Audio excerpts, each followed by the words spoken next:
Every so often there are certain events and certain people which pull in all strands of the various elements I've talked about so far over these hours. And the assassination, because that's what it was, of Diana, Princess of Wales, had all these elements of bloodlines, of royalty, of secret societies, and of the symbolism of the secret societies in the actual assassination itself.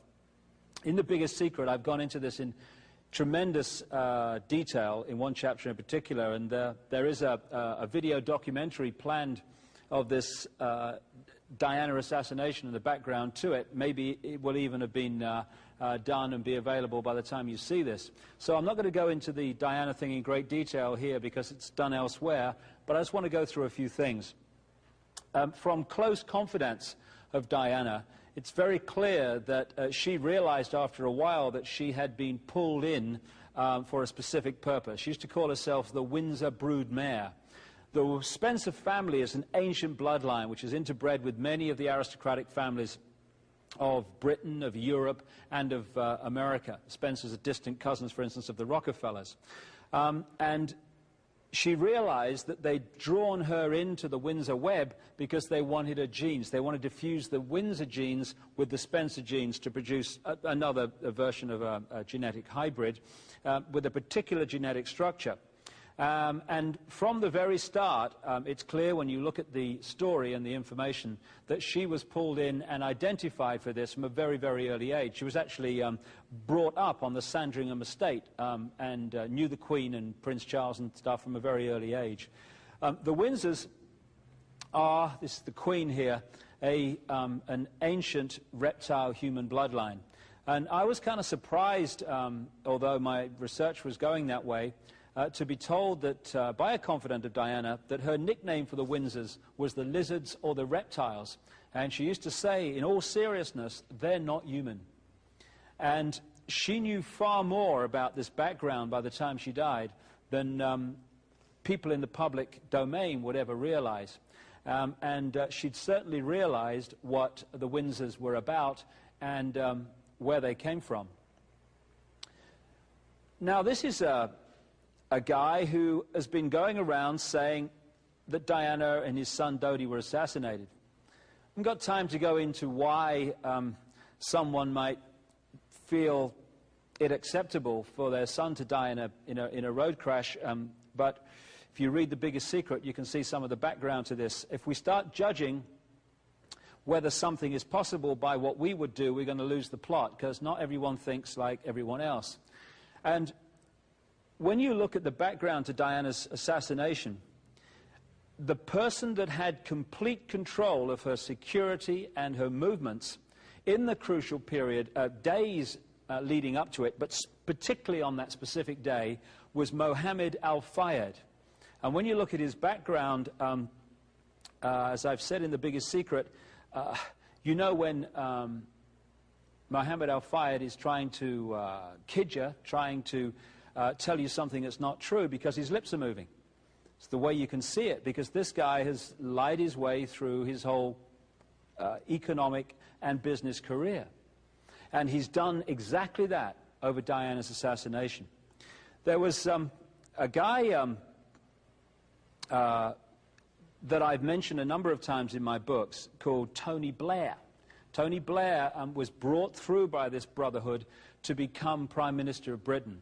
And I have a contact who, for a long time, performed satanic ceremonies in which ritual human sacrifice took place of children and of adults.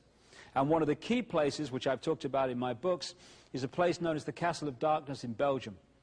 In the late 80s, she says that at a ritual sacrifice that she performed was the Queen of England, which she's done sacrifices for many times, the Queen Mother, Tony Blair, who was then just a lower-ranked politician, and Mohammed al-Fayed, father of Dodi. And yet in the public arena we get this royal family on one side and Dodi Fayed's father, Mohammed al-Fayed, on the other, when in fact they lock into the same controlling force. And he had control of her movements on the crucial day. There's the Isis symbol of ancient Egypt very close to that headgear that he posed with for a British newspaper. Now again, if you're going to kind of follow the symbolism and the background to Diana's assassination, you have to go back into the ancient world. You can pick one of these one of the pure key reptile human bloodlines up in Troy, ancient Troy, which is what we now call Turkey. You can follow this bloodline through the Caucasus Mountains and into Europe and into what we call France. In fact, France is named after these people. They call themselves the Sicambrian Franks. And they had a royal offshoot, and eventually became known by this royal offshoot, called the Merovingians. And the Merovingians set up the city we call Paris. You're looking at a part of the modern Paris, which is was the place that they established the original Paris. And they named the city after one of the people involved in the Trojan Wars, a guy called Prince Paris. And there's Notre Dame, Our Lady, Diana, Semiramis, Isis Cathedral. And this was where Paris kind of came out of with the Merovingians many, many centuries ago. Now, these Merovingians, Franks, Sicambrian Franks, worshipped the goddess Diana, who was one of the great goddesses of the ancient world. And they built underground chambers just outside the original Paris to do their sacrifices and ceremonies to the goddess Diana. Of course, as Paris has got bigger and bigger, the area of that sacrifice area for the goddess Diana is now modern Paris. And it's still an underground chamber. That point is called the Pont d'Alma Tunnel, where Diana died in 1997. And Diana is actually blood related to the Merovingian line. This is the Ritz Hotel, owned by Mohammed Al-Fayed, and all around the square, it's called the Vendome, you see at first floor level depictions in gold of that symbol I talked about a long time ago, the circle, the cross, and the sun on the center. And it comes from one of the French kings, one of the Louis, who was known as the Sun King, who built the Palace of Versailles. And in the back of the Palace of Versailles, in the grounds, is a depiction of the goddess Diana, which this aristocratic bloodline network very much focus on as one of their deities. Someone said, this is the Kennedy assassination here, something very true. When you're trying to understand who was behind an assassination, look at who had the power to remove the security at the crucial time. Because he said assassinations don't just happen, they are allowed to happen. And when you look at the footage taken on a camera, a video camera, by a member of the public when Rabin, the Israeli Prime Minister, was assassinated, it's extraordinary. You have the line of soldiers lined up to protect Rabin as he came to his car, and in among them is the guy who killed him. As Rabin appears on this video, extraordinary sight, the soldiers just walk backwards, leaving the assassin on his own. Rabin walks past him, thank you very much, good night. And it's the same with the Kennedy assassination and so many others. This is the point where Kennedy was hit. This is Kennedy's car at the front. There's nobody on it. And yet you look at the car behind, which doesn't carry the President of the United States. There's 4 security guards and 2 outriders.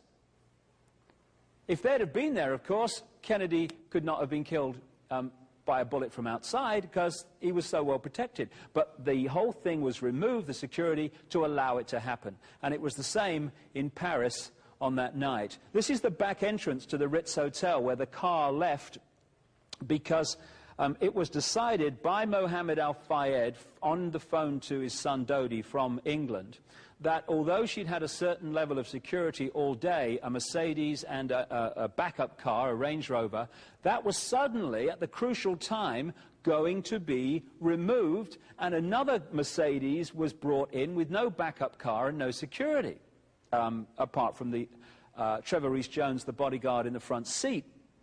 So suddenly, classic assassination, security is removed to allow it to happen. In the car that was driven away was this guy, Henri Paul, who's been the fall guy for it, or blamed on him. He is an asset, or was an asset, of British and French intelligence, had been for a long time, and he had 4 bank accounts which had considerable amounts of money paid in the period leading up to that.